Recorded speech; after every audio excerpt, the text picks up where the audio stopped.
thanks, Steve, for the introduction and for the comment about Treasury. Maybe that's, the great thing about Treasury is those are the guys who get to print the money. Those are the guys who I think are keeping a lot of the money right now. The people in this room are paying into the USPTO, and I'll talk about that a little bit later. Well, look, I am just thrilled to be here. Dennis, thank you very much for inviting me. Thanks to the students here at the law school and the Law Review of Missouri for putting this program together. This is truly a benchmark program, and I'm thrilled to be able to participate in it. So look, here's what I thought I'd do today. This is a rare opportunity for me to be among scholars, among students, among a lot of people who are interested in intellectual property and know a lot about it. And it's an opportunity for me to do something that I love to do and would like to be able to do more, which is to have a discussion and a conversation. So if it's okay, I'm going to kind of play professor a little bit here today and invite you to literally interrupt me in the middle of this discussion, and we can just have a conversation. As usual, my team did prepare a great speech for me, which I extensively edited on the airplane last night. And then decided, as I was engaging in my travails getting here a little later in the evening, that I wasn't going to use it. And instead what I'm going to do is just, again, have a little bit of a discussion and talk about what it is we're doing at the USPTO. And especially what I'd like to do is put it in the context that relates to the judiciary. This is a conference largely about the Federal Circuit, to some extent celebrating the Federal Circuit. And discussing the role and the impact that the Federal Circuit has had. So what I'd like to do is sort of try and weave the USPTO into how we relate to the Federal Circuit, how we relate to the jurisprudence in general, and how, in my vision, we can relate to it a lot better. We can do a lot more in affecting the direction of the law in positive ways. And the way I thought I'd do that is to sort of start from and build from some of the many programs that we have initiated and are initiating at the USPTO. Just talk about how those are intended to, or how those will intersect with what's going on in the development of jurisprudence. There's just a whole suite of programs that we've initiated at the USPTO, many of which are very much related to just the inside baseball of managing a large agency, trying to get it on its feet, moving for you and for the IP community and America's innovation community. And then some of them are more, I would say, philosophical or policy-oriented in nature. So it's a good opportunity to just sort of do a sweep tour review around programs like the PPH, Patent Prosecution Highway, the classification system, the Byzantine, Dewey Decimal kind of system that we use for classifying all of our patents and lots of non-patent literature, and on and on and on. One track, a two track, a three track, and our approach to some of the case law that's developing, especially in the area of 112, also in the area of obviousness or the outgrowth of the KSR decision, and just sort of see where the discussion goes. You know, the place where I would start in talking about what the USPTO is doing is actually to share a little story. I was I guess it was yesterday, Thursday, I started my day over at the Department of Commerce in what's called the EMT, the Executive Management Team meeting, where I put my hat on as Undersecretary of Commerce, the administration's advisor on IP, policy matters.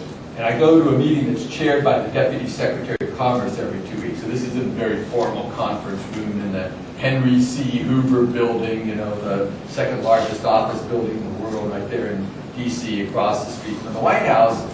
And I'm sitting minding my own business in the meeting, and the TEPSEC is going over a number of issues. And suddenly my BlackBerry rings. It's my secretary, so I'm thinking, she knows I'm in this meeting. I'm just going to ignore this. I really shouldn't be walking out of this meeting. It rings again, and then I think, I better take this. So I walk out, and she says, well, the Secretary of Commerce would like to see you. So I go, well, he's right across the hall. Could someone come across the hall? So anyway, I walk in, Secretary of Commerce is sitting there, and he says, look, I'm getting ready to go over and give a presentation with the president at this innovation economy meeting that's going on over at the White House in a few minutes. He says, I got this whole speech that the team put together. He says, I'm sure your people had a lot of input into it, but I don't really like it. So he says, Dave, why don't you just tell me, what are the 3 things that you guys have done at the USPTO in the last 18 months that have been most responsible for improving the positioning of the agency? And I'm kind of standing there literally looking over him, and he's at his desk, and I'm thinking, well, this kind of puts me on the spot. I haven't really thought about this. I'd love to be prepared to answer to the Secretary of Commerce before he goes and gives a speech in front of the President in like a half an hour. And but you know what? The very first thing that I said to him is that I think that we have made substantial progress at this agency in 3 ways. And one of them is the stewardship of Congress in giving the agency access to the fees that we're collecting, which Congress was great about doing last year, and in championing substantial patent reform. And we'll talk about that a little bit more later. I thought that was one thing that's really a hallmark of how we're making some progress in the U.S. patent system right now. By far not done, but we are making progress on it. And then the second thing that I said was teaming with the federal judiciary in trying to champion moving the laws in the right direction over what is clearly going to be a long period of time. And so you can see how this issue of the role of the judiciary, the role of the Patent Office and the patent system in fueling judicial developments is something that is literally getting airplay right at the top of the government now. It's certainly one of the first things I think of in that regard. So let's get a little bit more specific and talk about a few of the things that we've got going on at the USPTO. I'll give you an example, right? And we'll work a little bit backwards in time from things that are very, very current right now. Just a couple of weeks ago, we announced for the first time in the 230-year history of the USPTO substantive guidelines for use by our examiners in examining patent applications under what's called 35 U.S.C. Section 112, the so-called 112 guidelines. If you haven't seen them, I would definitely recommend that you take a look at them. They read like a law review article. And for Lee, right, we're going to start charting citations by the Federal Circuit of the USPTO 112 guidelines, and then we can sort of get involved and count how many times they're citing us also. These guidelines represent what I think will be a sea change in examination practice. They draft off of, or if you will, respond to substantial jurisprudential developments by the Federal Circuit over the last 5 years or so, 3 years at least intensively, on 112.1, 112.2, 112.6, everything from enablement, best mode, not so much best mode, but a little bit, written description, of course 112.6, means plus function claiming or functional claiming and how that relates to the way we think about the actual description of an invention. I think this is really, really important because it marks the agency finally coming to grips with our responsibility to examine under 112, to read specifications of patent applications and relate them to the claims that are being submitted, right? And what we're trying to do in those guidelines is to benefit from the Federal Circuit law, put it all in one place, explain it to our examiners, and then champion, educate, train, charge, and expect our examiners to actually start examining under 112 and applying the case law that has been announced by the Federal Circuit in the last several years in a much more rigorous way.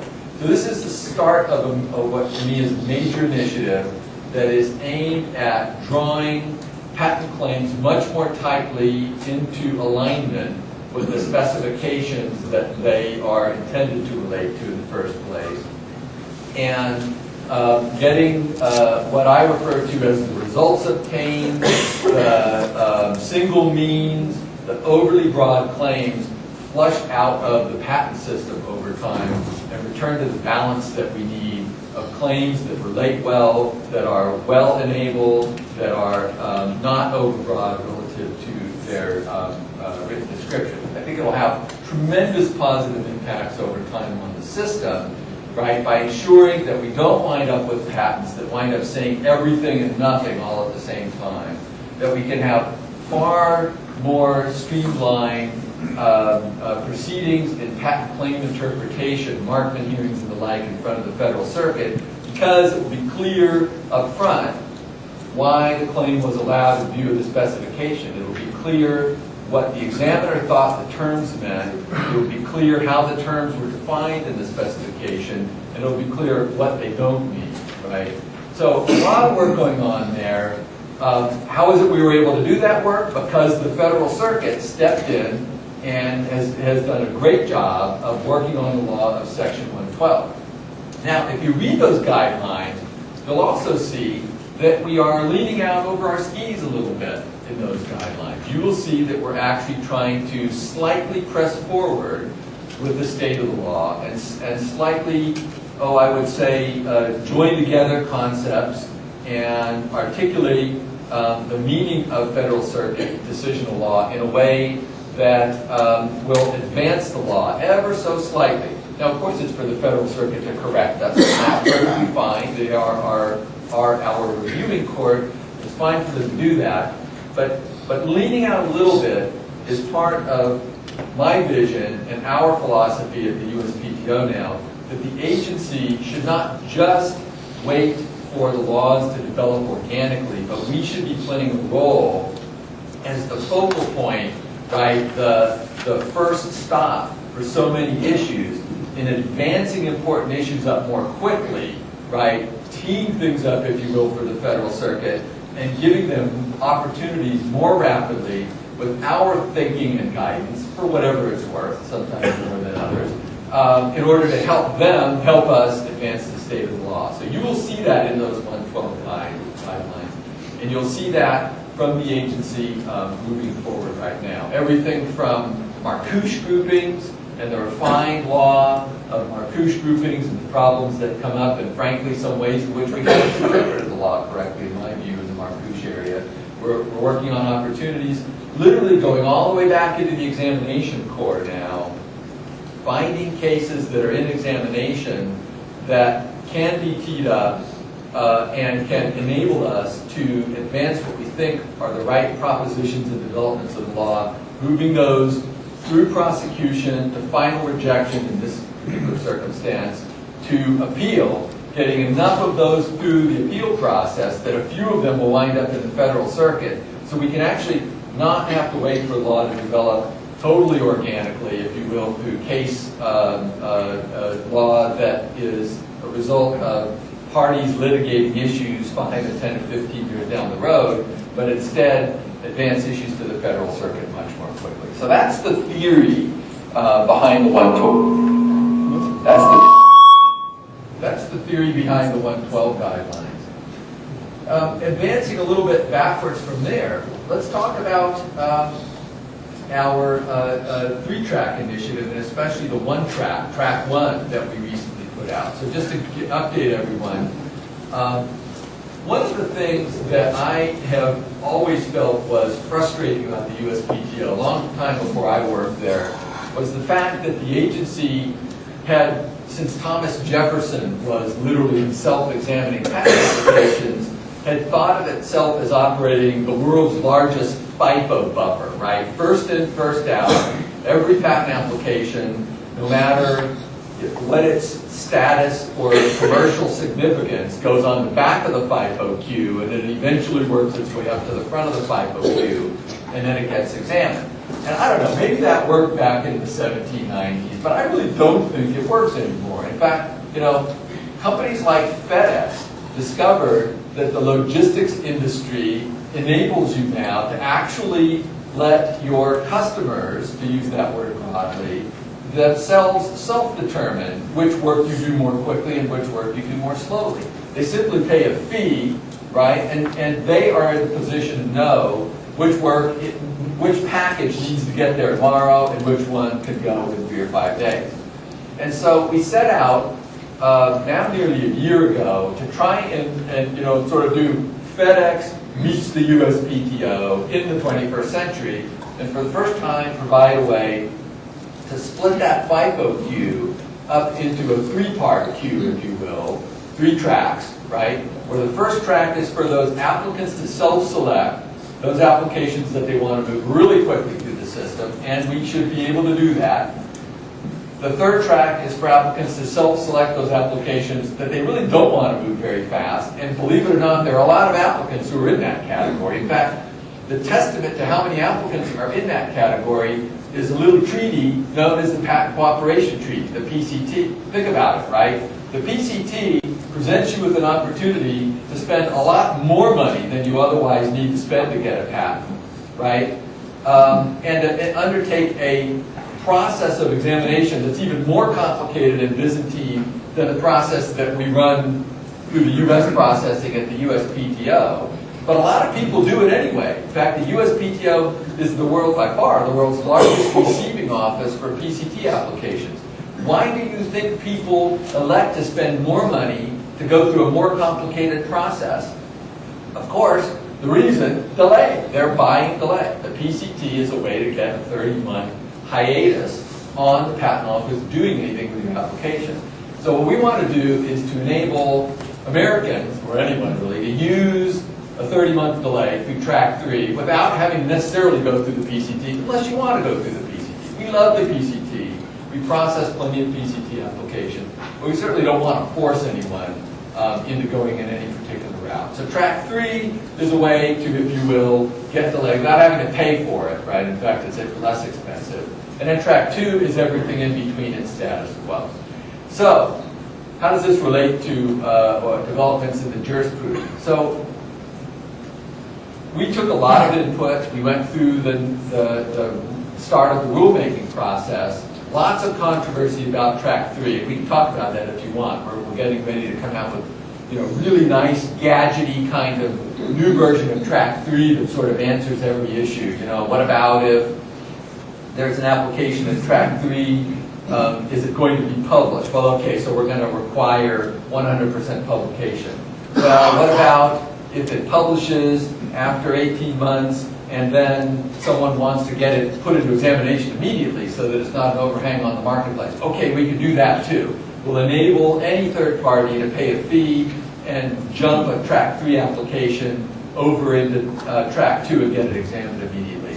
Well, what about the fact that there's no search report and we don't really know how the Patent Office thinks about this patent application? All right, we can cover that too. We're going to force applicants in track 3 to send us a search fee. After about 15 months, we're going to search those applications, and we're going to publish the search report and the application after 18 months. What about intervening rights? All right, we can handle that too. So we're going down this whole list. You'll see that coming out soon. But the one part of 3-track, well, track 2 didn't really garner much opposition either. That's just do nothing. That's status quo. The one part of 3-track that garnered no opposition, in fact, the only really substantial input we got on that was how quickly can you get this going, was track 1, right? The reason is because it's pretty straightforward, right? We're offering to move away from the current acceleration requirement. Everyone who's a practitioner here, and probably law students, Dennis, you guys are probably training people well here to tell them it is nearly malpractice to use the current acceleration process because it requires you to submit this incredibly damaging AESD, right? Application, admissions, and invitation to Rule 56. I think that's what those letters stand for. And so we decided we're going to move away from that. Everybody gets it. We don't need that anymore. Just charge an appropriate fee and get on with it. And so what we put out was notice of accelerated rulemaking just a few weeks ago. We're doing this. We're going to take input. We are starting this as quickly as we possibly can. The payment of a fee, you get to go into track 1 right away. We will get you the first office action within 3 months. Pretty cool. And we'll get you final disposal. Hopefully it'll be a notice of allowance if you have a productive discussion with the examiner within a year. And we get on with the process, right? great. I think this is going to be a great new opportunity for the IP community. It certainly has gotten strong, positive uptake in terms of people saying, please do this. We need you to offer a way for us to self-select our most important patent applications and move them through the process quickly. So, in my view, the way this relates in terms of policy, right, and the way it relates to what's going on in the court system is this is another way to accelerate important matters through the agency. So instead of taking 3 or 5 years like we currently do to sort issues out, right, we're going to be sorting them out in many cases. In fact, one would think the most important cases, right? People don't spend money on overnight packages on FedEx, except those packages that really need to go overnight because it costs more money. Same thing here. I would expect that you folks are going to be putting your probably most important applications, or the most time-sensitive ones anyway, into track 1. This is a good thing. We get things through the agency quicker, out into the marketplace quicker, join issues quicker, get action. If there's going to be disputes, we're going to air them quicker, and we're going to get decisions quicker, we're going to settle the law down quicker, and we're going to enable business to move forward more quickly. So I think, to me, there's all upside in track 1. Not to mention the fact that track 1 is really about something even bigger, which is putting IP into the marketplace so that American innovators can create jobs, right? You do not believe the number of great innovators who come in and visit me, many of them extremely successful already, who say, I've got a great invention, they're willing to describe it in glorious detail in most cases, and it's been sitting in this agency for name your number of years, but it's a whole number, greater than 2 usually, and sometimes, going on 5, which is not good at all. And they will say, if you could just issue my patent, I'm ready to go get my 3rd round of venture capital, I'm ready to start a production line, I'm ready to put Americans to work. It's really sad that we can't do that. It's really, really unfortunate. Track 1 will finally answer that need, and I think will be strongly correlated with patents coming out that can fuel the marketplace. We've seen that with our Green Tech Initiative, for those of you who don't know about it, and it really works well. Got the first question. So track 1 wants to make track 2 then? No, in fact, one of the things that's interesting, and this is where the professors may have some comments, is we price track 1 the same way that FedEx prices their packages, right? So you think about it. If you're FedEx and you know that you've got to roll a plane down the runway at 6 in the evening or whatever, to get those packages overnight across the country, whether that plane is full or not. You've got to price your service so that it takes into account, right, that there's going to be some lost opportunity, that you're going to have to fly some planes that are not completely full. Same thing in the USPTO. So we priced track 1 to include the overhead of having more examiners available to ensure that track 1 does not slow down track 2. Right, so we really wanted to not put these two things into competition with one another. Now, of course, as I think one of the other speakers mentioned earlier, in any event, the USPTO being a kind of a fishbowl of IP community, organic oversight, immediately, right, the bloggers picked that up and said, oh my God, setting up a fee at $4,000, is this something the agency can really do?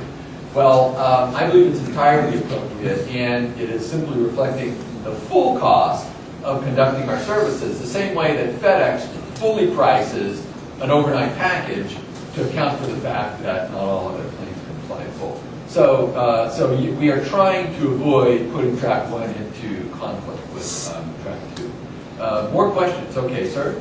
I actually got a comment that kind of leapfrogs on that. I come from a university, we have a finite amount of money that we can actually pay.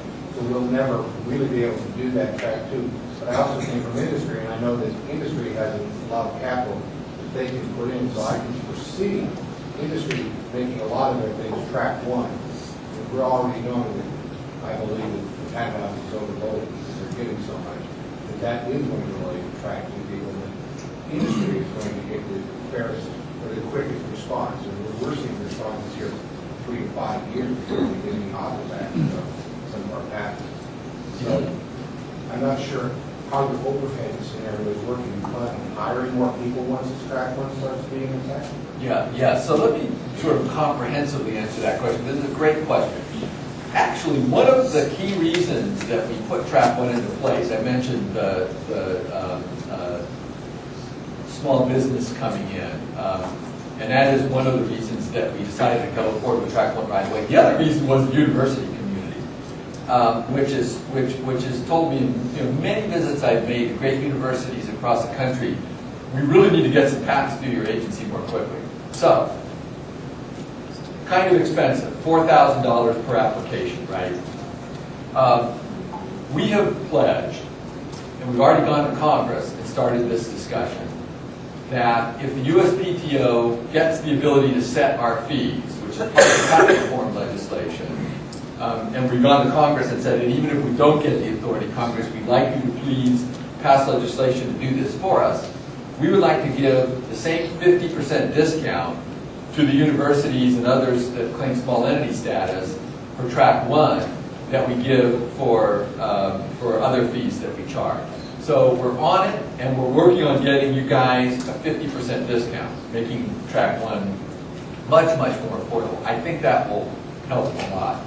But yes, we are planning to hire more examiners so that we can, again, avoid a situation where track two slows down as a result of putting track one in place. The other thing I'll mention is that patent reform legislation also includes a micro-entity status, brand new feature that would be passed into legislation if Senate 23 moves forward, and that will direct the PTO to create a new status of applicant fees for entities that are independent inventors or small companies, I think having 10 or fewer employees, if I remember right, but really small numbers of employees, that will have us discount our fees by an additional 50% over the 50% for small inventors, so a total of 75% discounts, or huge discounts for the really little guys. So I think that it's fair to say that we're on the issue. We don't want this to be about the big guys getting in.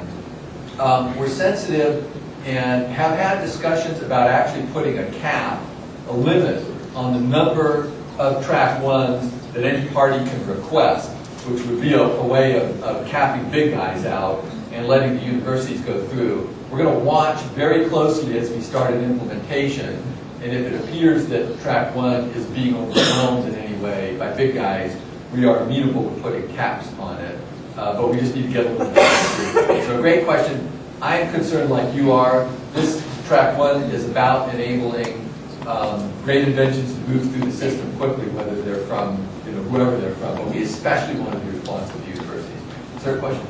Let's say that you file your application as a track two application, then the situation changes. Something comes up, licensing opportunity, infringement.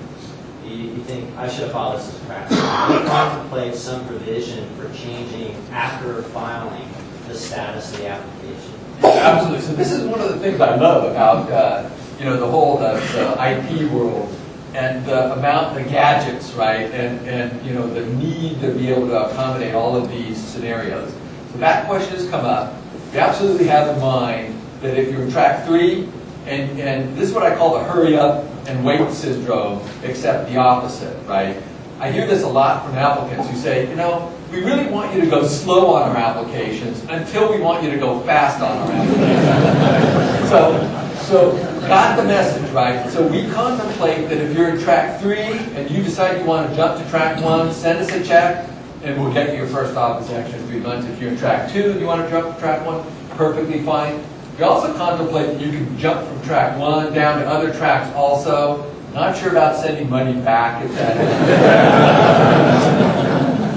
But we do have in mind. Now, of course, we're initially only implementing track one. But we're starting out simply, in a simple way, to say only for new applications, we're going to permit divisionals and continuations to be jumped into track one.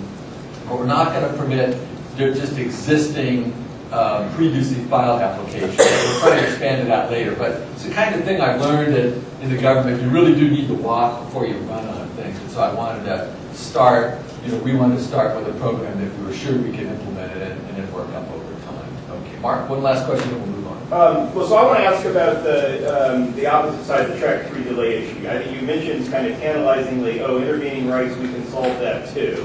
I think there's I've got some concerns about sort of people who use this as an effort to effectively try to bring back submarine patents, right? I'll let this sit in the office, I'll wait and see if it's worth something, and if it is, then I'll start drafting claims around what my competitors have done. What is it? Are you doing something about that? What can the PTO, as opposed to the Congress, do about that in terms of intervening rights? Yeah. So, Mark, that's a great question, and that really is the question about. Let's just call it for what it is: deferred examination, right? And it's been a debate that's raged in the U.S. for years. Most people know most other countries have deferred examination systems. We never have. Well, actually, I'll correct myself. We actually do have a deferred examination system. Right now, every application gets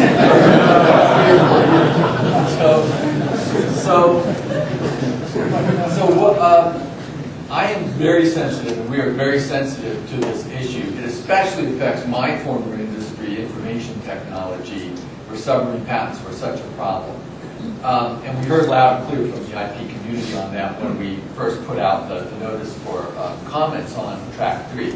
So that is why we are framing this up in a way that will, first of all, that will include a required 18-month publication. So there'll be no way to submarine a track 3 application by filing U.S. only and electing out a publication. You will be required to publish at 18 months. So that's feature number 1. Feature number 2, as I mentioned, is mandatory search at about 15 months, search report that gets published with the application at 18 months. That's actually better than what we currently have. It's far better than what we currently have, where you wind up getting the search done when the first examination occurs, which is now about 20, we're actually getting better, but it's still about 23 or so months into the process when all that stuff shows up right in public care. So having the search and examination come out in 18 months is feature number 2. Feature number 3 is the ability then for any third party to step in and trigger examination. So the third party pays a fee, you can trigger immediate examination of that application. We're still fiddling with the question of whether the third party has to pay the whole examination fee or half of the examination fee, and that's the kind of thing that we've got some further discussions with the IP community on.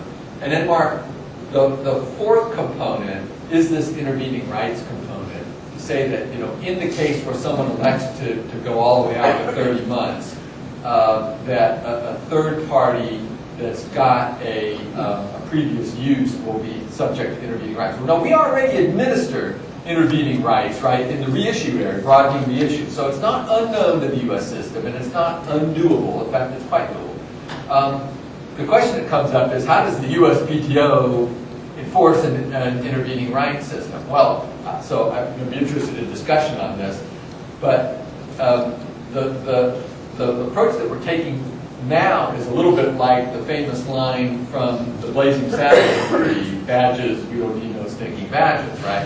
And so what I mean by that is that what we have in mind to do is simply require the applicant who elects track 3 to agree in advance that it will permit intervening rights by any third party. And obviously we've got to draw the rules up right so that they're clear on that. If people think that won't work legally, and we can have a good debate about it today, but that's the current thinking anyway, is, look, rule-wise, administrative, as a matter of administrative law, right, no applicant has the automatic right to go into, call it deferred examination. It's a right that we're giving you, and the right comes with some responsibilities, some concessions, 18 months publication, search report at 18 months, et cetera, and we would add intervening rights. So that's the idea.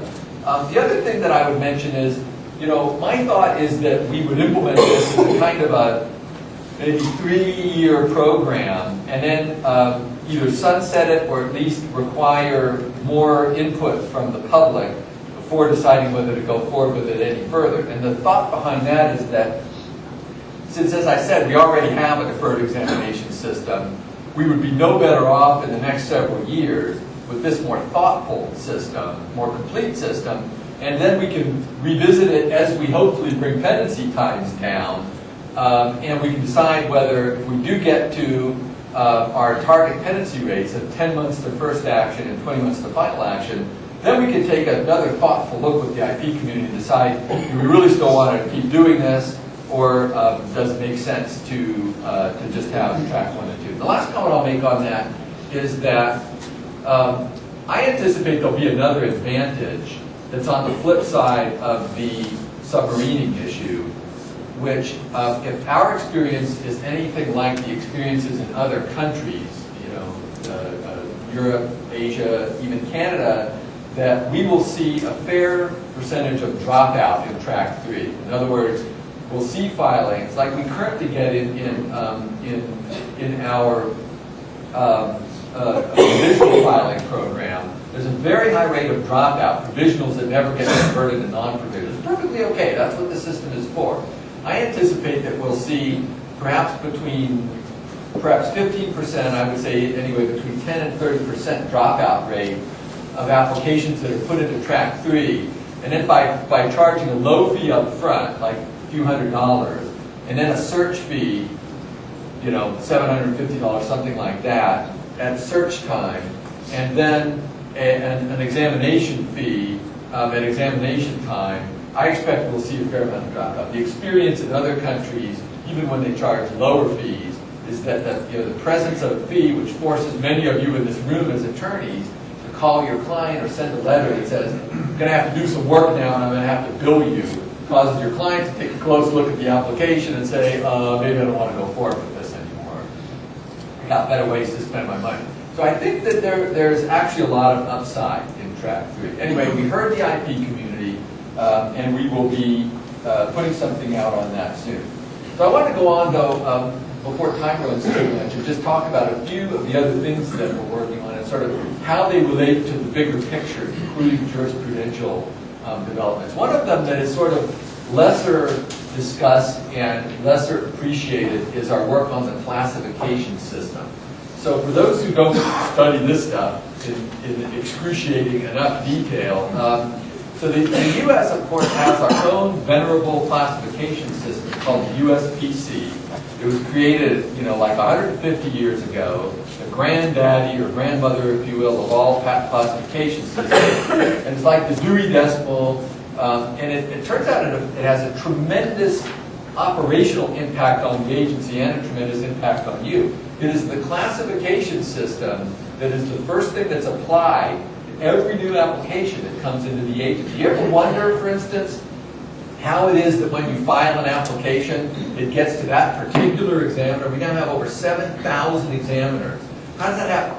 Well, so what I learned, I didn't know this, but when I joined the agency, I learned that the classification system is like a gigantic pachinko machine, right? And so every application that comes in is like a new ball flying into that pachinko machine, and it is supposed, and at the bottom of the pachinko machine are 7,000 slots, one for each examiner in her or his own particular, exact, precise, technical area of precision. And that pachinko machine is supposed to make sure that each application gets to exactly the right examiner, and it doesn't work. It doesn't work at all. And you see that. I mean, I used to see it in file 2 cases that were by the same inventors, the same specification, different and distinct claim sets. And they'd go to different examiners, and I'd be saying, how in the world is it then? And they go to different examiners in different art units, and I find out the examiners don't even know each other. They've never even met, right? It's got to be changed, right? So the classification system is broken. It was broken 10 years ago. We stopped investing in it. It's become moribund. It's way out of date in most places, and it seriously needed to change. I mean, we're talking about probably a multi-tens of millions of dollars investment was required when I arrived at the PTO. So I had to make some business management and leadership decisions about what do I do with this thing. It's broken, and it affects the entire operation, from that first pachinko machine thing that I talked about to everything that happens after it. How the application then gets classified for purposes of searching, for other examiners finding it, for you finding it when you do classification-based searches of the prior art, right? how it relates in the end to other applications in the same ARC unit, and whether other examiners can find for doing double patenting related work and putting out restriction requirements, all the things that they do. So what we decided in taking a close look at this was that it was really time to join forces with a classification system that was born much more recently, but is much more, I would say, 20th century. It's going to be 21st century, and that is the EPC, the European Patent Classification System that's known as ECLA, right? ECLA is a little different than USPC. In some ways it's similar, but it's much more like the WIPO's classification system, the IPC. It is much more amenable to faceted classification, which many of you know from academia know is a great way to get classification of patent applications to meet up with the exigency of this century, which is that so much technology is cross-disciplinary. One of the problems with the USPC is that it assumes this particular machine sort of result where every invention has one single perfect place in technology. That doesn't happen anymore in increasing cases. Just look at your mobile phone, right? It's a great melting pot of technologies coming together, right? And it's happening all over the place. And so the USPC just can't work for technologies that are cross-disciplinary.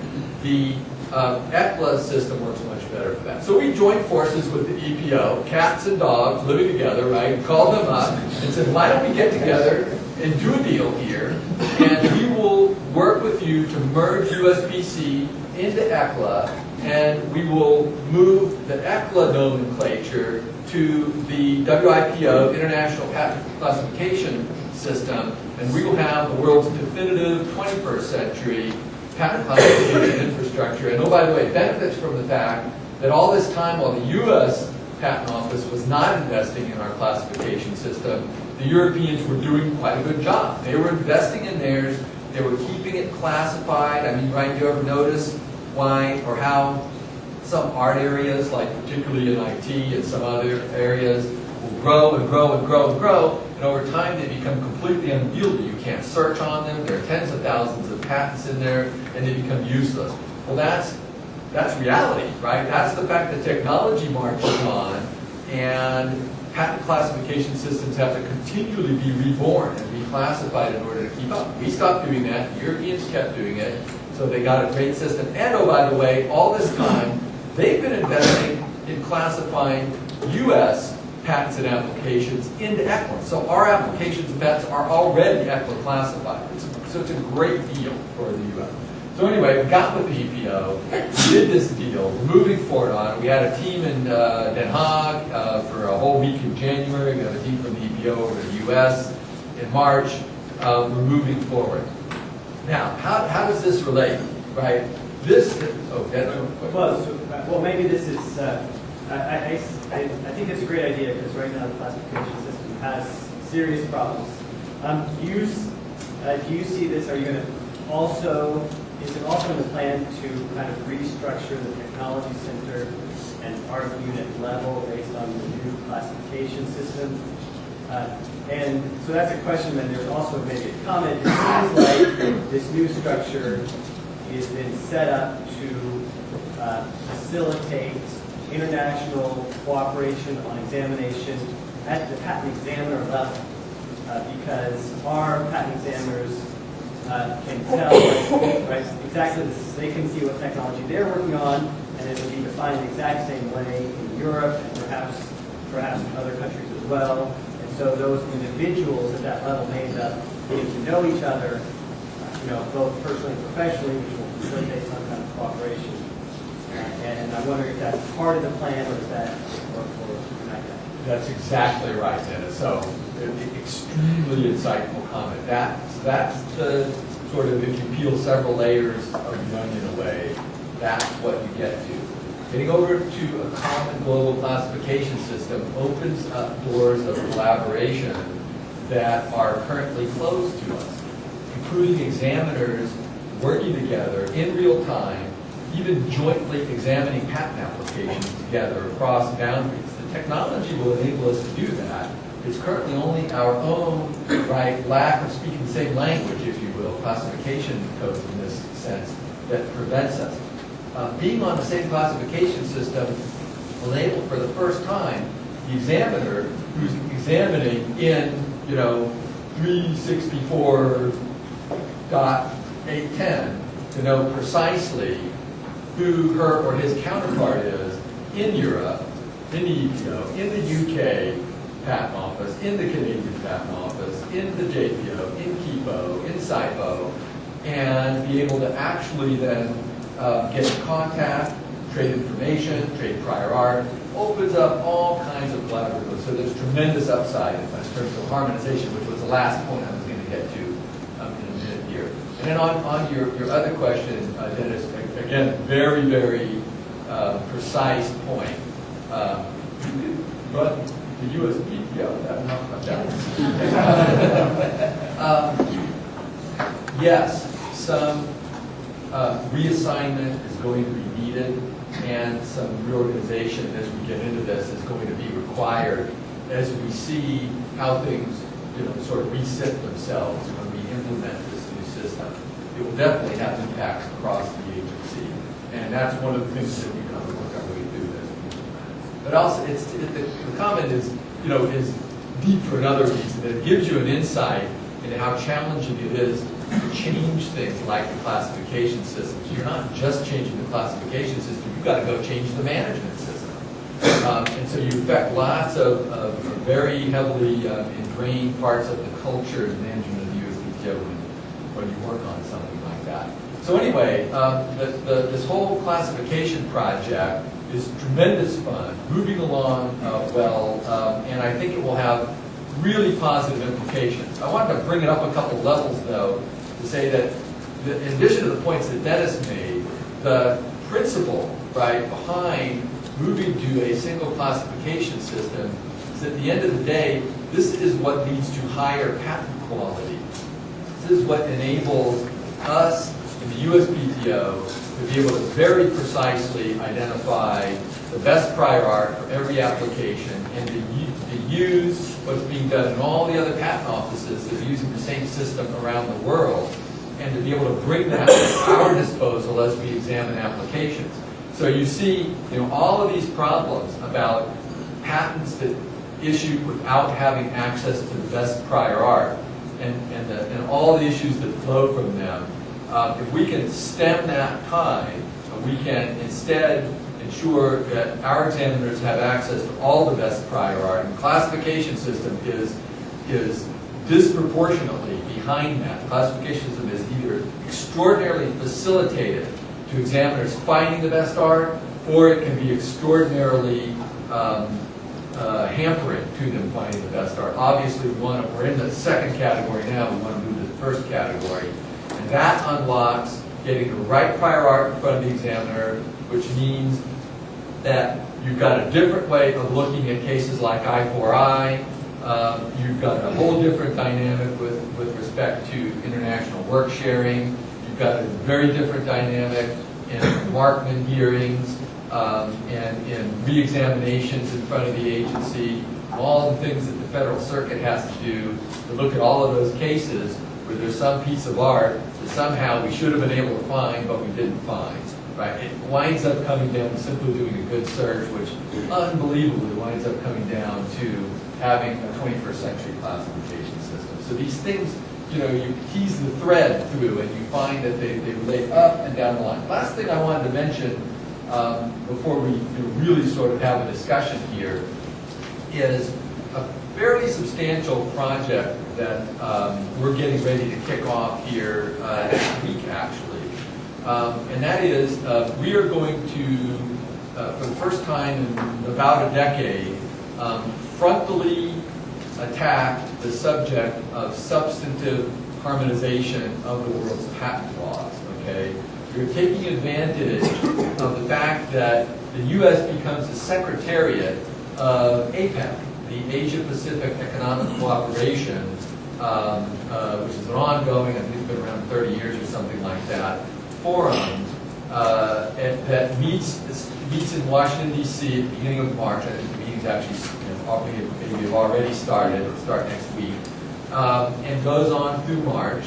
And if you look through the APEC agenda, what our government, what the United States of America intends to accomplish in its year as Secretariat, you will see there's a little item buried in there that says we want to address and diminish administrative burdens that hamper commerce between the countries of the APEC. So that's an interesting point, right?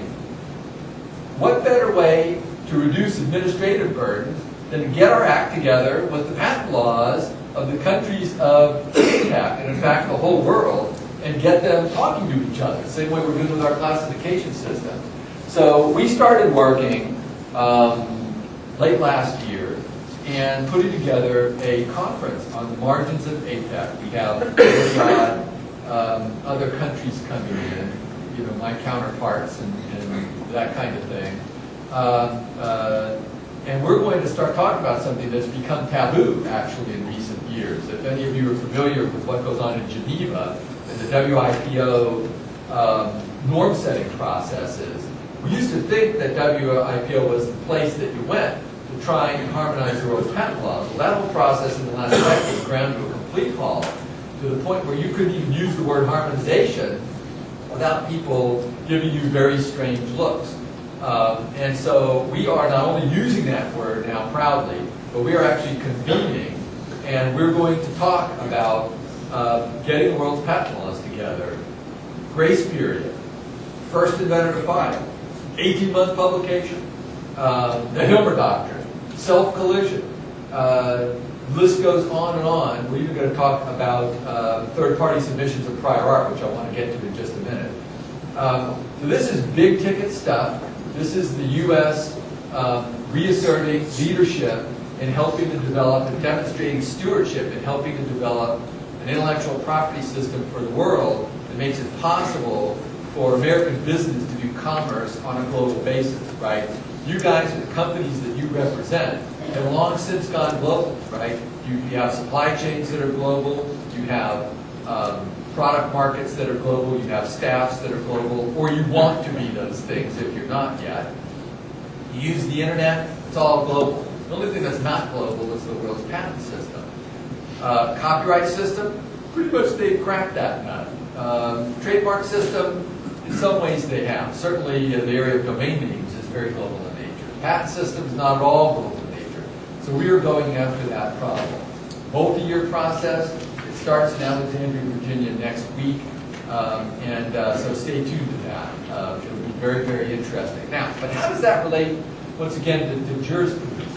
Well, think about how the laws have developed over just our careers in the area of the federal circuit and the district courts, I'll say paying attention to what's going on overseas. Certainly when I started as a patent attorney, you could, even if you had the very same application, counterpart filed or filed under the PCT, with national stage counterparts in multiple offices, if you had something that happened in Europe or Japan and you tried to bring that to the attention of the judge in the U.S., the judge would say, "What are you talking about? Why do I care what happened overseas?"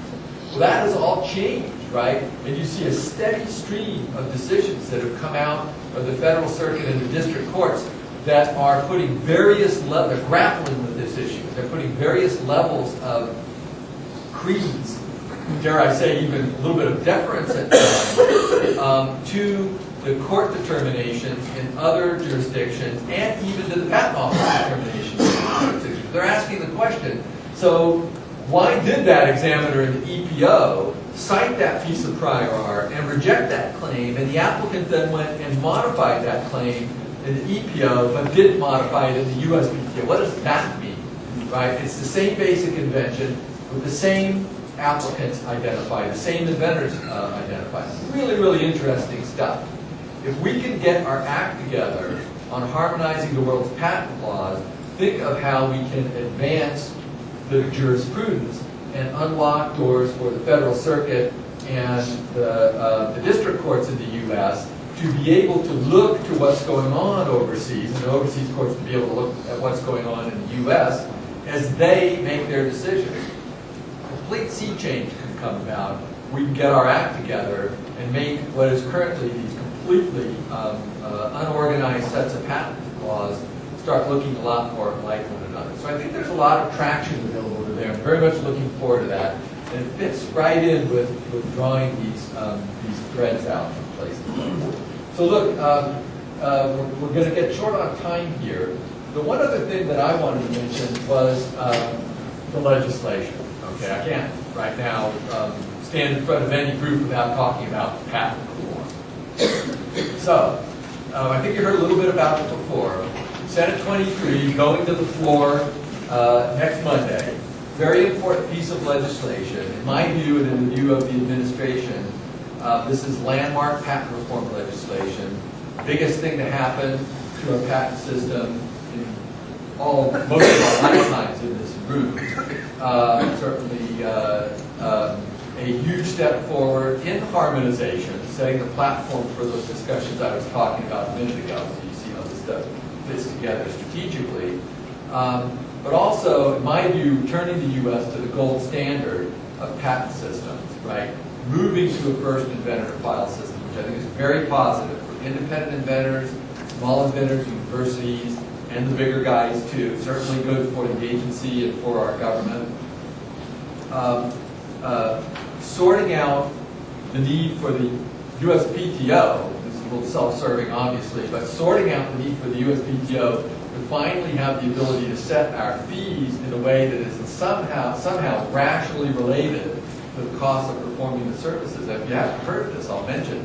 I was shocked when I got to the agency and started asking questions about, so how much does it really cost us to process an inter-parties re-examination? And the team, came back and said, Chicapo's, it's about $40,000 on average. And so I said, what are you talking about? We're charging a small fraction of that amount of money to institute the process, and then it just puts us on this giant treadmill where we churn away for years and years and years, spending money, right, that we frankly don't have. So so how much does it cost to process an appeal, right? We got 20,000 appeals, we talk about that too, 20,000 appeals pending in our Board of Appeals right now. Talk about backlogs. And the team came back and said, well, it's like tens of thousands of dollars. Well, we charge a small fraction of that as the fee to file an appeal. So our fee structure is random with relation to the cost of performing services. There's no you can't find a rational relation. There's no formula that relates the two. It's just random. And it needs to be sorted out, and patent reform does that. Peter. Steve, obviously, the direct costs should be incorporated, but why not try to get at the indirect costs? So a lot of these proceedings have external effects on people in the marketplace. So you're looking at the direct cost, which is obviously something you can quantify, but it seems to me, using the same logic, that you want to say, what are some of the costs that having proliferation of patents or having, a lot of the difficulties in searching and having any of the other effects. In most other marketplaces where we try to use fees, we try to incorporate those external costs. It's standard economics. Yeah, no, so Peter, that's a great point. And it's really, that issue is brought into sharp relief in the patent reform legislation that's pending, because what we would get if we get the ability to set our own fees is to set our fees to recover the aggregate cost of performing our services. And I think there's a policy statement in there on the part of the legislators that says that they want the USPTO to recover the costs associated with what goes on in the agency, but they're not going to turn us loose to recover the societal costs. I couldn't agree with you more. I mean, it makes me feel sick, frankly, when patents that come out of the USPTO then wind up costing millions of dollars of spend, right, on the part of the federal court. Just think about the indirect costs of the government, the federal courts to have to deal with these things, right, and then the government to have to go and defend, the Department of Justice to have to defend the agency ultimately in court. But we get sued. There's tremendous indirect costs, not to mention the cost to competitors, the competitive environment, products and services that everyone in this room and your families like to have? No question about it. So I hear the point. I see. It took 220 years to get here, so at least we're trying to ask that question. But it seems like you could start to try to put that on the agenda and have a chief economist try to develop some methodologies for understanding some of those radiating effects. Right. Yeah. We do have a great chief economist, Dr. Stuart Graham, who is another fellow Berkeley colleague, like Peter and myself. And Stu is looking at that issue and others, and trying to start teasing apart, costs associated with issues that come up in the patent system. I think we're going to need to talk about that one for a while, and sort of get the whole country acclimated to the idea that fees or costs of the patent system go beyond what happens in the agency. But I would provisionally take the step forward of at least letting us charge the aggregate costs of the services we're performing. So anyway, patent reform legislation,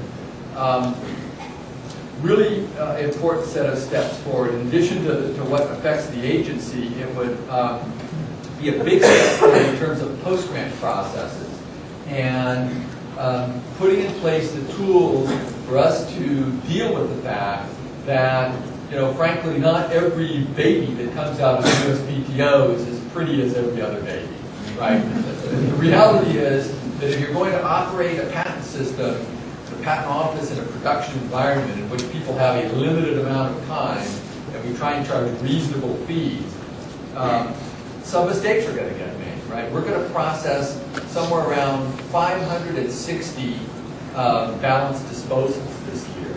You're talking about a lot of things going on in an agency, 565 or so thousand things going, substantive actions that examiners are taking. There's no way every one of them is going to be perfect.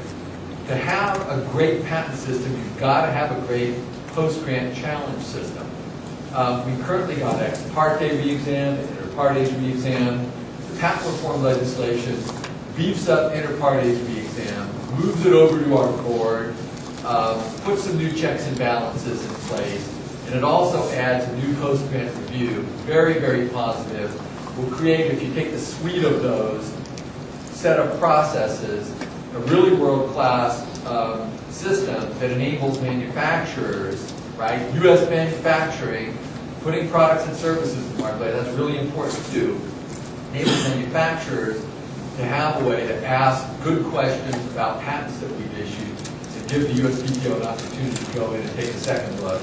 And if we can do it expeditiously, which we're working hard on, post-grant processing could be a real credit to the U.S. patent system. So for all of those reasons and more, we're really behind getting patent reform done here.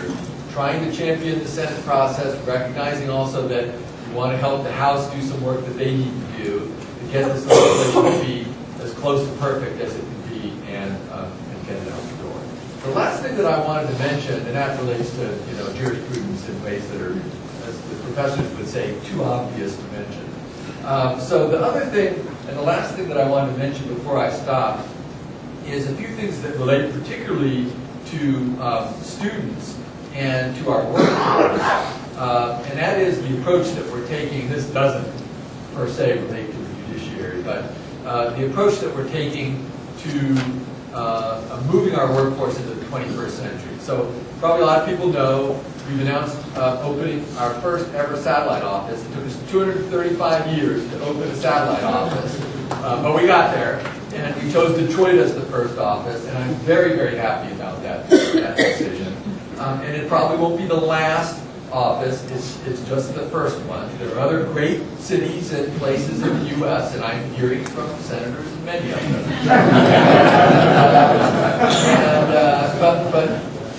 But we are committed to having a nationwide workforce and to attracting great people to work at the USPTO and not forcing them to move to the Washington, D.C. area. And that's what Detroit is about. That's what nationwide workforce is about. So, question?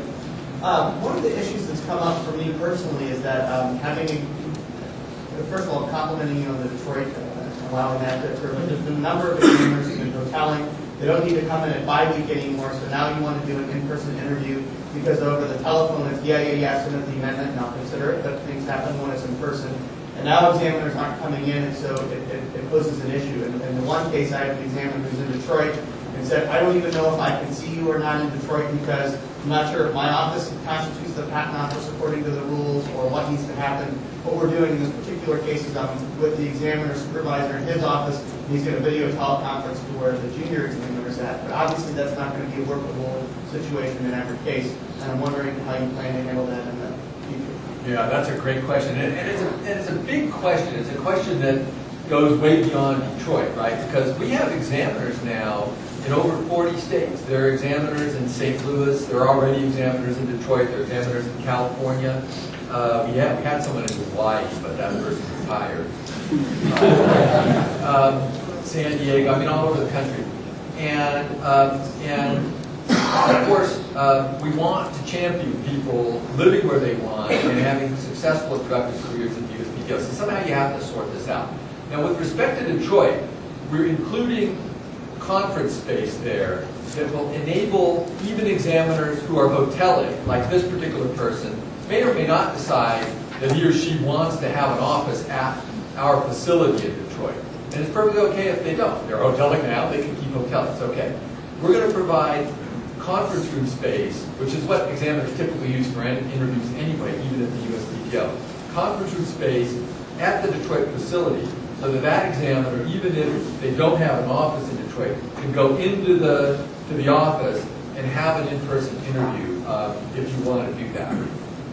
Probably most people in this room know that you have the right to have an in-person interview under our rules right now. It's going to get more challenging to do that in all cases, with examiners being sort of hither and yon and everywhere. And of course, I'm sure you as practitioners are reluctant to tell examiners, I'm going to force you to get on an airplane and travel to Washington, D.C., and we certainly don't want to force travel if we can help it also. So the answer to that question is 21st century information technology tools. Another thing we're working on. You would hope I would be focused on this as an electrical engineer and a guy with 26 years in the IT industry, and I am. We're rolling out right now the first major stage of getting our act together in information technology, and that is what we call the Universal Laptop Program. This is another thing I was shocked about when I arrived at the USPTO. You know, I walk into my office on the first day, and the team says, Mr. Kaplos, here's your desktop computer. And I say, okay, cool, I'm set. And then they say, and here's your laptop computer. And I'm going, so I got two computers? And they say, oh yeah, everybody here has two computers. And I'm going, I don't believe this, right? A decade earlier, the private sector had transitioned to one computer for every employee. It's normally a laptop, right? Got a nice docking station at work, two big displays, a nice keyboard and a printer and everything. You put it in the docking station, you lock it, no one's going to steal it, it's all okay. I mean, people get all nervous about this stuff. And then if you want to work at home, fine. You unlock it, put it in your bag. We're even giving them rolling bags for people who, you know, want rolling bags, backpacks, all of that stuff. Take it home and everybody's happy. So we work with our unions. Everyone's really thrilled about that. These laptops that every examiner is getting, we're in beta 3 now. People are raving about how fast these are and how great they are. Each one of them has an HD quality camera built into the cover of it. I personally tested the video conferencing software, and it's quite good. It's not quite telepresence level if you've ever used like Cisco telepresence. It's not quite that good, but it's very good. It's good enough to where you can see intonations, it's full motion, it's not choppy. Someone turns away from the camera, you can still hear them, or turns away from the mic, you can still hear them well. It's really nice. So that's going to be part of the solution to the problem. It's got the ability to have a document there. You can show the prior art on one panel, and you could be looking at the face of the examiner on the other panel. You can manipulate your cursor and circle a little thing and say, see here, element 7, that's where my distinction is. You do all of that stuff. It's pretty cool. I think that's going to be a major tool that's going to enable us to work through this thing. Because no matter how many Detroits we have, we're going to have more and more examiners. We're going to be somewhere where there's not a Detroit. And nobody's really going to want to force them to get on airplanes. And you folks are not going to want to travel either. You know, you're in Missouri. You don't want to have to get on an airplane all the time to go to D.C. So the basic philosophy here is to provide satellite offices in a reasonable number of places so that we're close to as many examiners and applicants as we can get close to, but also provide great video conferencing capability so that you don't have to get on a plane or even take a long car drive if you don't want to. You can still have a really good interview with your examiner. So we're going to run out of time here pretty quick. But I did want to have a discussion to take issues, questions, comments. I know one person mentioned to me before about the USPTO's KSR guidelines, right, which actually came from a recommendation that I received when I first started from that very same person who happens to be here today. And that is an example of what I like to say that this job of running the USPTO for me is the easiest job I've ever had. Because all I have to do is travel around and listen to smart people tell me what to improve at the agency. And then we go back, we've got a great team. New Deputy Director, Terry Ray, if you don't know, starting next week. Commissioner Stoll, Trademarks Commissioner Cohn, blockbuster group of executives and dedicated people in the team. All we have to do is the things that you tell us need to be fixed. So I'm going to stop now, and I want to hear about things that you'd like us to fix, and we'll go back and work on it. We got a few minutes. Sorry. Can you remark on the future of the peer-to-patent experiment, either generally or whether it'll exist in some way in pre-track? Yeah, that's a great question. That was one of the other things I wanted to talk about, so thanks for asking. So peer-to-patent, for those who don't know, is another example of what I call the USPTO meets the internet, right? So the whole idea is that if there's a patent application pending and it's been published, right, and it's at all interesting, someone's going to notice it. And whoever notices it is very likely to have some interest in finding prior art to help us do a good job of examining it. So peer-to-patent simply makes it easy for technical experts anywhere in the world to submit prior art in brief, succinct, non-oppositional commentary about published pending patent applications. We ran a pilot with New York Law School, and I started working on this when I was still in the private sector, so I'm sort of a big fan of it. Even before I came to DC, we had a successful pilot with New York Law School. We learned a lot, some good, some things that needed to be fixed. We're running a second pilot now, looking for literally hundreds of applications into the peer-to-patent system. So if you are a patent applicant, if your client has an application that is in the expanded technical fields for peer-to-patent, put it in. It's really cool. And I'll tell you why I think it's good for you no matter what happens when you go through peer-to-patent. If someone cites art in peer-to-patent that gets you into a discussion with an examiner and you wind up narrowing your claims, that is good for you because it gets you a patent that's going to be stronger coming out the other end and much more defensible. And it's going to prevent you from going down the primrose path of thinking you've got a patent that's actually better than it is. If no prior art gets cited, that's good for you too, because now you can go out when you put that patent into the marketplace and say, hey, I got a kind of a cool patent here. I put this thing through the gauntlet, and everyone had a chance to take shots at it, and no one was able to take a shot at it. And then, in the worst case, if someone cites prior art that causes you to say, oh my God, this thing was invented before, well, that's actually good too, because then you can stop wasting your time on getting a patent that was really never going to be worth anything. Because if someone who's a peer commenting on your application can find close prior art now, of course, some motivated litigant later on is going to be able to find that prior art. So I think peer-to-patent is all upside. We're in the second pilot. It's going along well so far. If you are a student and you want to be a peer reviewer, please do. It's really easy. Great way, professors in the room, to offer extra credit to your students to participate in the peer-to-patent program.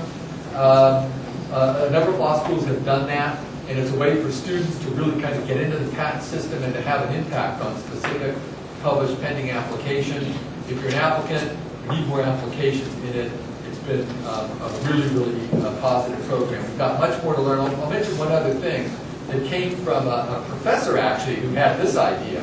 Professor said, look, when you do this second pilot, you ought to start permitting examiners to ask questions of the community, of the IP community, to say, look, I'm working on this application now, and the claims have elements A, B, C, and D, and I found elements A and B and C, so I don't really need art on that, but we're living in a post-KSR world. What I really need art on is element D. So anyone who's got art on element D, that's what I'd like you to send me. So we're permitting our examiners to get involved in that way. And that opens up some new worlds and some new ways to get precision around this thing. So pure patent, very cool. We recommend that you participate in it no matter what side of the equation you're on. Sir? One topic that concerned a lot of practitioners, at least over the last several years, had to do with patent term adjustments.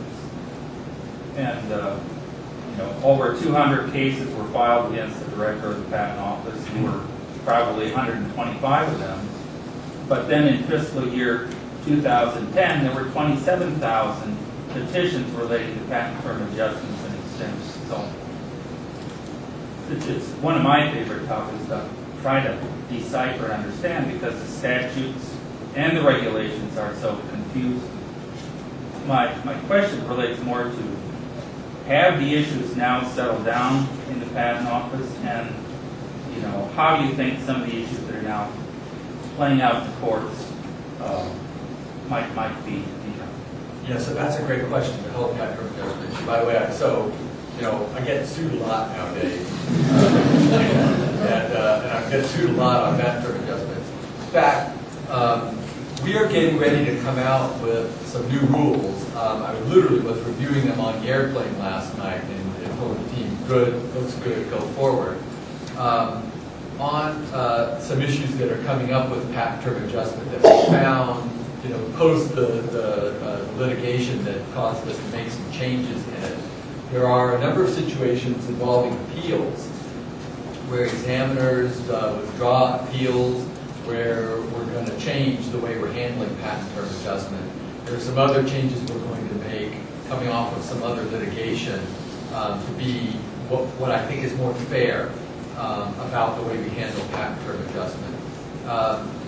So we have tried to do a better job of calculating patent term adjustment coming off of the litigation that you're referring to. There's a calculator that we provide now to try and help with it. We provided a little you can file this, not even a petition, but just a request to have us help calculate patent term adjustment, and we do that. The problem that I found with patent term adjustment is that it truly is really complicated.